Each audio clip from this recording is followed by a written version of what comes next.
भोगी हा सण मकर संक्रांतीच्या आदल्या दिवशी साजरा होतो. सण इंग्रजी नवीन वर्षाचा पहिला सण.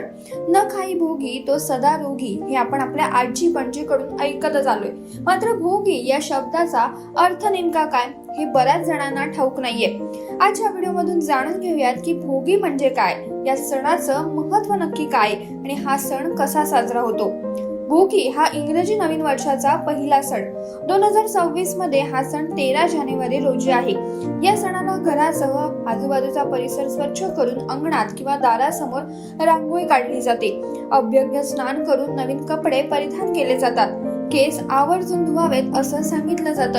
या दिवशी अंघोळीच्या पाण्यात तीळ टाकण्याची प्रथा आहे. असं केल्यानं येणारा उन्हाळा ऋतू बाधत नाही असं म्हणतात. या सणाला मुलींना माहेरी बोलवण्यात येतं. यासोबत भोगीची भाजी सुद्धा अवश्य बनवली जाते. भोगी हा सण हिवाळ्यात येतो. या ऋतूत विविध प्रकारच्या भाज्या येतात. शेताला नवीन बहर सुद्धा येतो.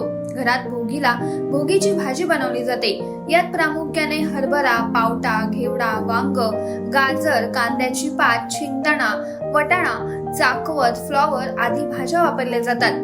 भोगीच्या भाजीसोबत तीळ लावलेली बाजरीची भाकरी, लोणी, पापड, वांग्याचं भरीत, चटणी आणि खमंग खिचडी खाण्याची प्रथा आहे. बाजरी आणि तिळामध्ये उष्णता असल्याने या दिवशी तीळ लावलेली बाजरीची भाकरी आणि भोगीची भाजी अवश्य खावी. या पदार्थांमधून उष्णता घेऊन शेतकरी पुन्हा वर्षभर कामाला लागतो असं म्हणतात. त्यामुळे शेतकऱ्यांसाठी हा सण महत्त्वाचा असतो. तुमच्या प्रांतात भोगी हा सण कशा पद्धतीने साजरा केला जातो हे आम्हाला कमेंट बॉक्समध्ये नक्की कळवा. आणि अशाच नवनवीन आणि माहितीपूर्ण व्हिडिओसाठी ओनली मानिनीला जरूर सबस्क्राईब करा.